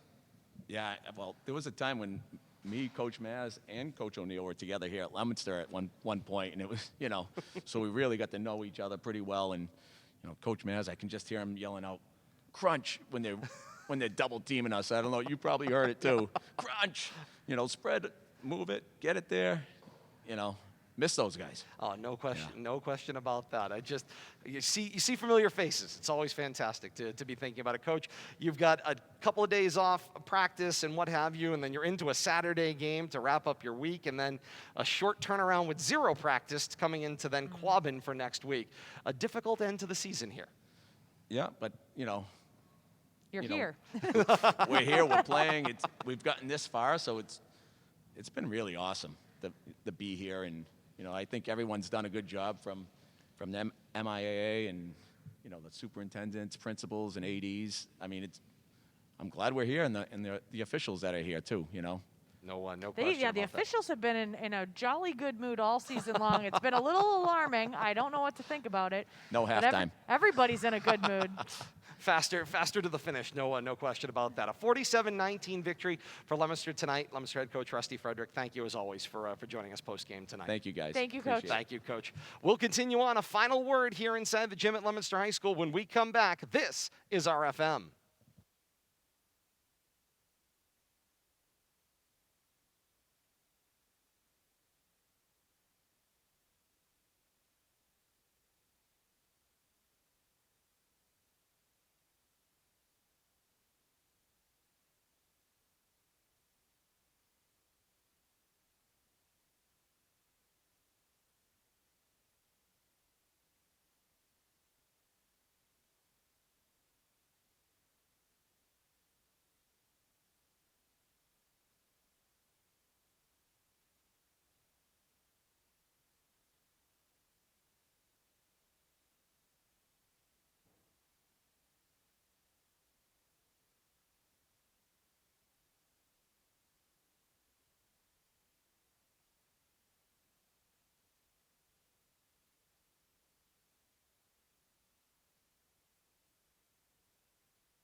Back inside the gym at Leominster High School as we continue on here courtside. Leominster a 47-19 victor over Oakmont here tonight in what was a fun game to see, Kate. You get to see a lot of different action, some different dynamics.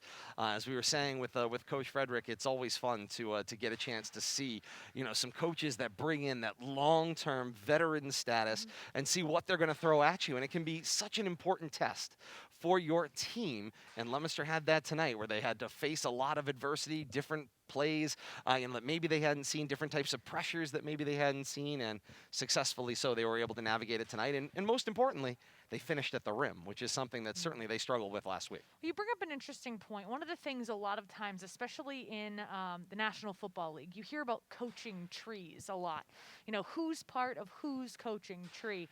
And, that's one of the things that in central Massachusetts, even though you get new people coming into the fold, a lot of times there's a very distinct and very clear lineage that goes back to just a handful of coaches.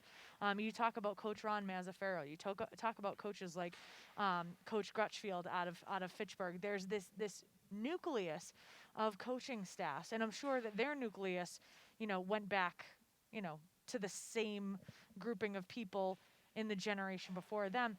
But it's always fun to kind of take a look at the coaching trees, and you can see the interactions. We are afforded the opportunity to see the interactions of the coaching staffs before the game, and you can see the people who know each other. You can see the people who have a long-standing good relationship with one another.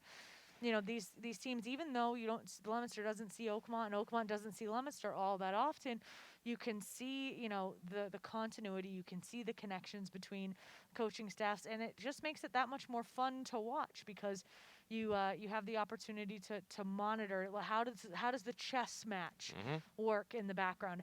As you said, Leominster doing a nice job, especially with in-game adjustments. This game, although a lopsided score by the end, was really a unique situation relative to Oakmont's defense. They were fascinating to watch on the defensive end of the ball, and Leominster, really, it was a testament to just how much grit they had to be able to maneuver their way away from that full court pressure, to navigate it appropriately, effectively, and make enough adjustments to be able to figure out, okay, this is the key to this. This is what we need to do in order to make sure that we are productive on the inbounds, that we're able to move in transition, that we're not throwing errant passes, that we're setting our own tempo, our own pace, and that, as you said, we're taking advantage of scoring opportunities in the offensive end and working really hard.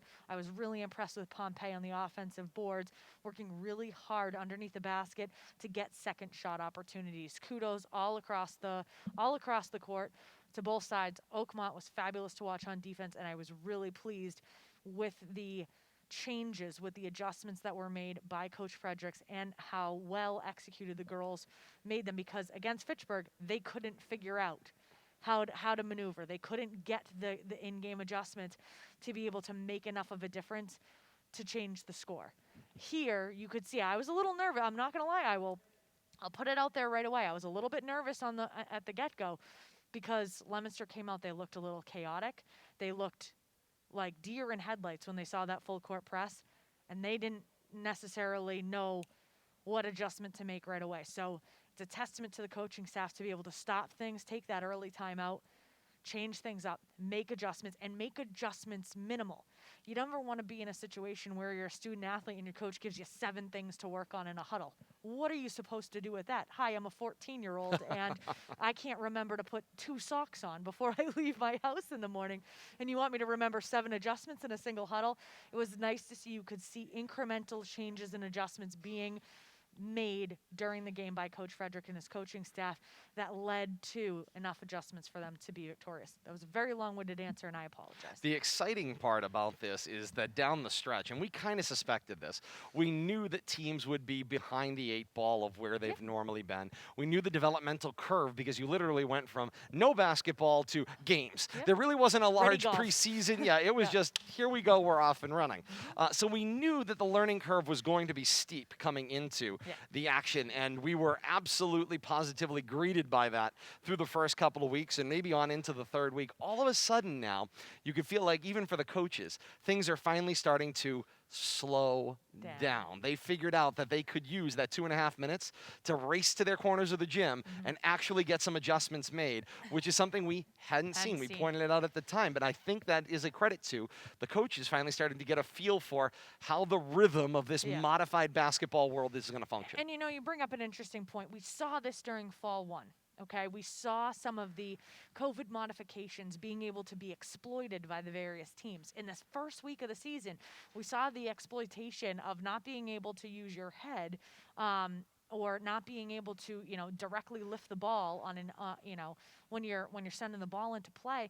We saw the manipulation of those rules on the boys' game, and it took the girls' game about a week and a half before they caught on. But you could see things kind of clicking. I really do think it took a little bit longer here in the basketball season. I don't know if it's because they had a longer layoff, because remember last year in March, I know that most basketball seasons were done because we were well into the playoffs when things ended. Yeah, you're around the state championship. This is a very long layoff for a lot of student athletes to go cold turkey for the entirety of the spring, for the entirety of the summer, and you're in this situation where you're in this, panic-stricken bubble of COVID, and you don't really know what tomorrow brings. You don't know, am I going to have the ability to play? Am I not? So usually, for most of these student athletes, it's probably been them, their siblings, and their parents, and that's about it. So I think that it took a little bit longer relative to this particular season to kind of catch on, like we saw in Fall 1. I'm going to be very interested with what happens in Fall 2. Very interesting. We'll have to see how that goes. And I think by the time you get to the spring season, I think they'll be firing on all cylinders. It will certainly be interesting to see as we wrap things up here with Leominster 47-19. I gesticulate a lot. I'm looking at the playback. I got to stop pointing. I feel like I point at you. It looks like I'm very angry at you, but I'm not. I get scolded just like that at home. It is honestly true. You're a liar. No, but in all honesty, we of course we had the opportunity to talk about it right off the top of the broadcast. And Kate, I didn't get a chance because of how tight we were on time to get your feedback, at the start of the game. But of course, we started the night with our top story really here in the region, and of course, we'll kind of put on the back burner the future of football because we've got a football season in front of us. But we'll have more information about kind of how the format of football is going to be and how it will be handled from here to obviously the years to come with the modifications we're going to see. But the top story really in this region right now is the coaching change over in Fitchburg. If you weren't with us off the top of the broadcast, it was announced out of Fitchburg High School. It has been reported by the Worcester Telegram and the Bay State Soccer Sentinels, Sean Sweeney as well, that the now former head coach Tom DiGeronimo has stepped down as of February 1st. No longer the head coach of the Fitchburg High School Red Raiders. 3 seasons turning that program around in phenomenal fashion. 2 6-5 years, then a 7-4 year. This 2019 season that is now, over a year ago now, with the way this COVID modification set in, and a Central Mass Championship appearance involved as well. We always enjoyed both in our jobs at WPKZ as the play-by-play team there in covering this rivalry and getting an opportunity to get to know and to work with Fitchburg head coach Tom DiGeronimo, and certainly can't thank him enough for all of his contributions and the time he took to make these broadcasts better, and that is certainly appreciated on our end, and of course to be able to better perform for the student athletes. So certainly a tough decision that obviously was made in consort both between himself and obviously the athletic department, who has now promoted Greg Graham from his coaching staff to interim head coach to guide the Red Raiders through this COVID-modified season coming up just 18 days from now. The decision gets made, at the beginning of February, and then obviously you've got a max of about 20 days to get ready, and away you go for this football season to come.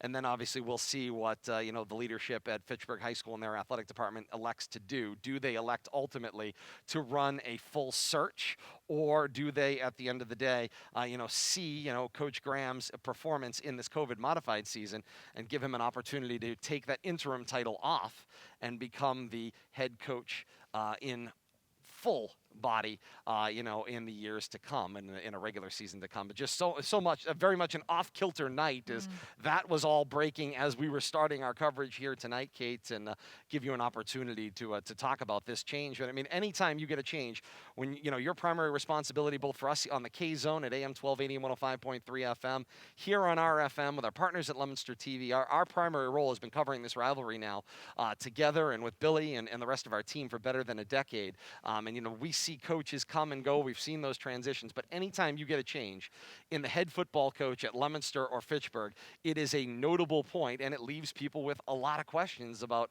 why now, why that kind of change. Those answers will hopefully present themselves in the weeks and months to come. It's gonna and like you said, in the Twin Cities, there does tend to be a little bit more of a microscope on the head football coaching position.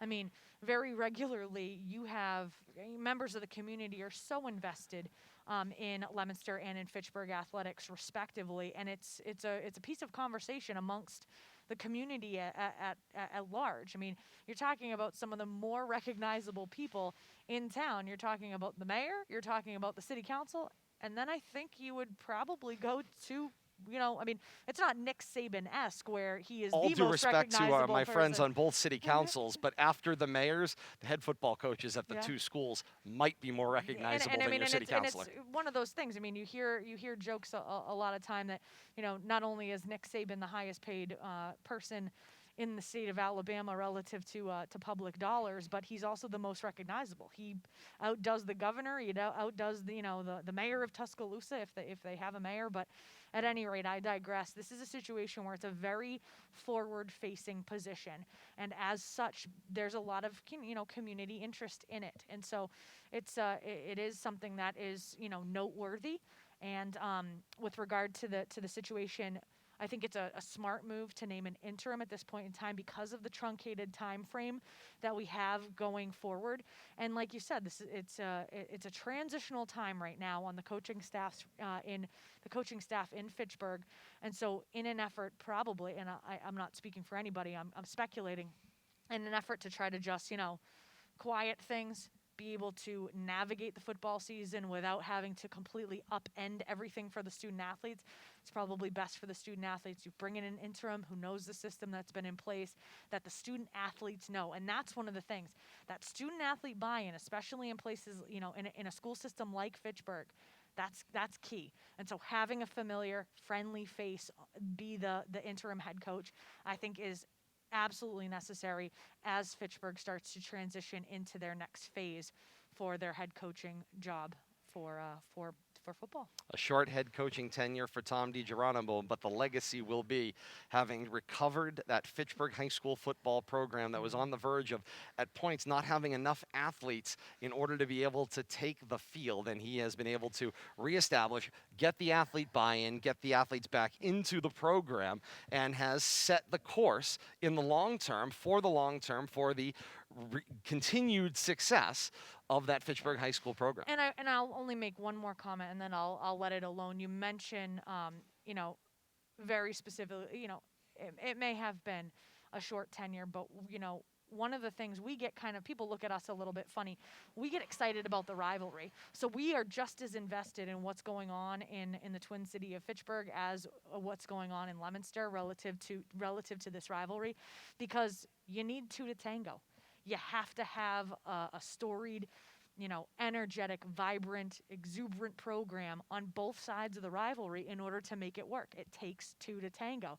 And so that's why, we are so as invested as we are in Fitchburg athletics as we are in Leominster athletics, simply because we love the rivalry so much. And that really at the heart of the matter, having that vibrance, and, Coach DiGeronimo, in my estimation, did a phenomenal job getting buy-in from student athletes, bringing student athletes into that fold, and doing so in a situation where you no longer, in Fitchburg or in Leominster, have a majority of the student athletes in the football program who are legacy students.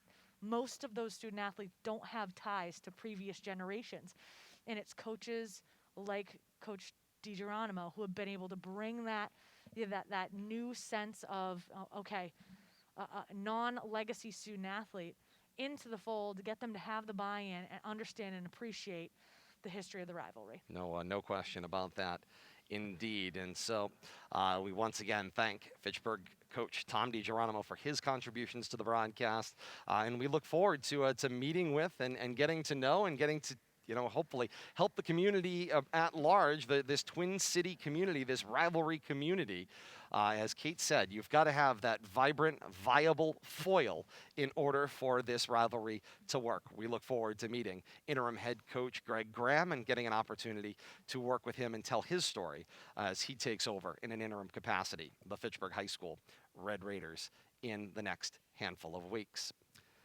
That'll do for news thus far. We've had news, we've had breaking news, we've had a basketball game here tonight. Plenty of excitement all around here on Rivalry Family Media, and we thank you so very much for carving out a part of your night to be a part of this broadcast this evening. For Bill Thomas on hiatus, chasing the sun. For Kate Robbins. We missed you, Billy. Indeed. I am Todd Robbins saying thank you so very much for joining us. And once again, for the final time, the final score there this evening, Leominster, a winner over Oakmont by a 47-19 score here inside the gym at Leominster High School. More action to come as Leominster Oakmont week continues. You can get that next game coming up on Saturday as the boys take center stage. It is Leominster and Oakmont, special 2 o'clock start on Saturday, February the 6th.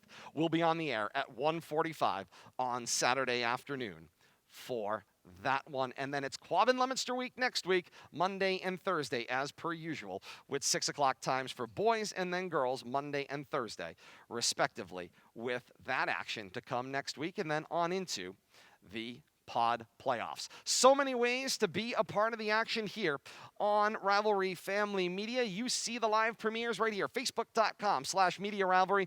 Game available same day replay on demand out on YouTube. tinyurl.com/Media Rivalry for that, or just youtube.com and search Rivalry Family Media. Like, follow, and subscribe today for schedule updates and breaking news reports like the reports that we were talking about this evening.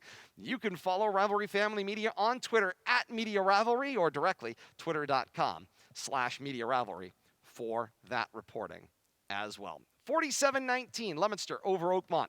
Blue Devil girls improve to 5-2 overall. Spartans fall to 1-6. Once again, we thank you so very much for being a part of our family over the last couple of hours. We look forward to talking to you again on Saturday. For Kate Robbins, I am Todd Robbins, saying thank you so very much for joining us. And until Saturday, so long, everybody.